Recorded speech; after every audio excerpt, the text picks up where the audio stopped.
শুভ দুপুর বন্ধুরা। আজকে আবার লাঞ্চ মেনু নিয়ে তোমাদের সামনে চলে এসেছি। দেখো এখানে হালকা গরম, আজকে খুব গরম নেই ভাতটা। আর আজকে আমাদের একটু তাড়াতাড়ি হয়ে গেছে, তাড়াতাড়ি খেতে বসেছি। তাও তাড়াতাড়ি মানে 4:15 বাজে। যাই হোক, আজকে এখানে রয়েছে ভাত, আর এখানে রয়েছে পেঁয়াজ টিয়াজ দিয়ে নয়, এমনি আলু আর কাঁচা লঙ্কা আর তেল দিয়ে আলু ভাতে মাখা। আর এখানে একটা স্পেশাল জিনিস রয়েছে, কি বলতে পারবে তোমরা? এটা হচ্ছে কাতলা মাছের তেল, ভীষণই ভালো লাগে এই আলু ভাতে দিয়ে। আর এখানে রয়েছে অর্ধেকটা মাছ ভাজা, একটাই পোনা মাছ ছিল, সেটাকে অর্ধেকটা ভেজে নিয়েছি। আর এটা আমি করিনি, এটা হচ্ছে দেখো কালারফুল পেঁয়াজ পোস্ত। তো এটা আমার ননদ পাঠিয়েছে, আমার খেতে ইচ্ছে হয়েছিল, ও খুব ভালো করে। আমার হাতে পেঁয়াজ পোস্তটা ভালো হয় না, তার জন্য ও করে পাঠিয়েছে। তো এই আজকে আমাদের লাঞ্চ মেনু, সিম্পলের ওপর। কিন্তু আমার আমার অন্তত তোমাদের কার কার এই মাছের তেল আলু ভাতে আর মাছ ভাজা দিয়ে খেতে ভাল লাগে অবশ্যই জানিও। আমার ভীষণই প্রিয় খাবার, এটা খুব ভালোবাসি আমি।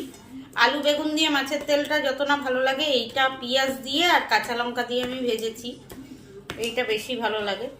আর ওইদিকে তোমাদের দাদা খেতে বসে গেছে, আমার হাতটা একটু বলে দেখাতে পারলাম না।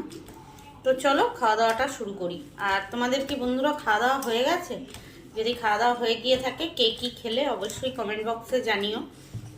আর আমার ভিডিওগুলো যদি ভালো লাগে তোমাদের, তোমাদের যদি মনে হয় যে এই চ্যানেলটা সাবস্ক্রাইব করবে, তো করতে পারো। সাবস্ক্রাইব করে লাইক করো, শেয়ার করো, আমার পাশে থেকো। তো চলো, বেলা হয়েছে, খেয়ে নিই। আর মাছের তেল আলু ভাতে ভাজা বলতে যাচ্ছিলাম, দিয়ে খুব ভাল লাগে খেতে।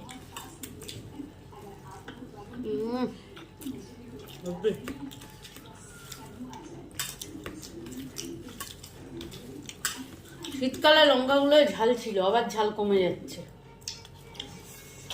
শীতকালে এক একটা লঙ্কা না যা ঝাল লাগতো, একটা দিলেই মনে হতো প্রচন্ড ঝাল। এখন আবার গরম করতে আরম্ভ করেছে, ঝালটাও কমে আসছে, শীতটা কমে গেছে,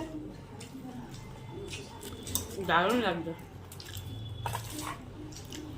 এইভাবেও ভালো লাগে।